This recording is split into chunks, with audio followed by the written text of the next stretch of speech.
I never believed in poltergeists until one tried to kill my family. My name is Sarah.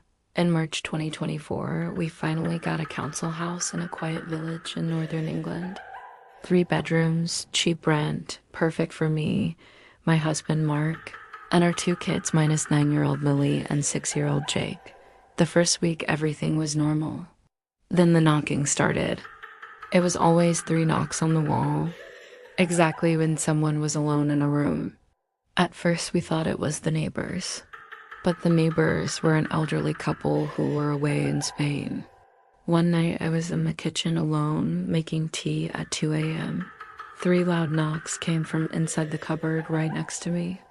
I opened it, nothing there. As I closed the door, the kettle flew off the counter and smashed against the wall. From that night on, it got worse.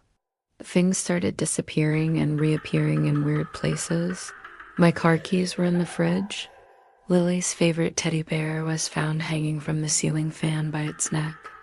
Jake woke up screaming because his bed was slowly sliding across the room while he was still in it. Then came the voices. Lily started talking to the man who lives in the walls. She said he was angry because we were in his house.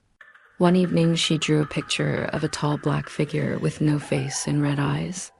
When I asked who it was, she just whispered, "He says his name is Mr. Nobody, and he hates children." The real terror began in July 2024. We were all in the living room watching TV when every single cabinet door in the kitchen flew open at once and all the plates and glasses smashed on the floor. While we were still in shock, the sofa suddenly tipped over with Mark and the kids on it. That same night at 3:33 a.m., I woke up to Jake screaming. I ran into his room and saw him floating 2 feet above his bed, crying. Something invisible was holding him by the ankles.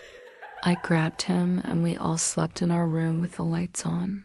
The next morning, Mark found a kitchen knife stuck in the wall right above Lily's pillow. It had been thrown so hard the blade was bent. That was the day we called the council, begging them to move us. They laughed at us. 3 days later, the worst night happened. We were all in the bedroom with the door locked. At 1:17 a.m., the temperature dropped so fast we could see our breath. Then the knocking started, but this time it was coming from inside the walls, all around us, getting faster and faster. Suddenly, every drawer in the room shot open. Clothes flew everywhere. The wardrobe doors slammed so hard one of them cracked. Then the bed started violently shaking. Mark tried to stand up and something invisible punched him in the chest, so hard he flew backwards into the wall. That's when we heard the voice, clear, deep, and right next to my ear, "Get out of my house." We left everything behind. We ran out in our pajamas at 2 a.m. and never went back. The council finally moved us after they saw the police report and the photos of the knife in the wall. But here's the part that still keeps me awake at night. We've been in our new house for 6 months now. Everything was fine. Until last week, I found a kitchen knife stuck in the wall above Lily's new bed. And last night, I heard 3 knocks on the wall again.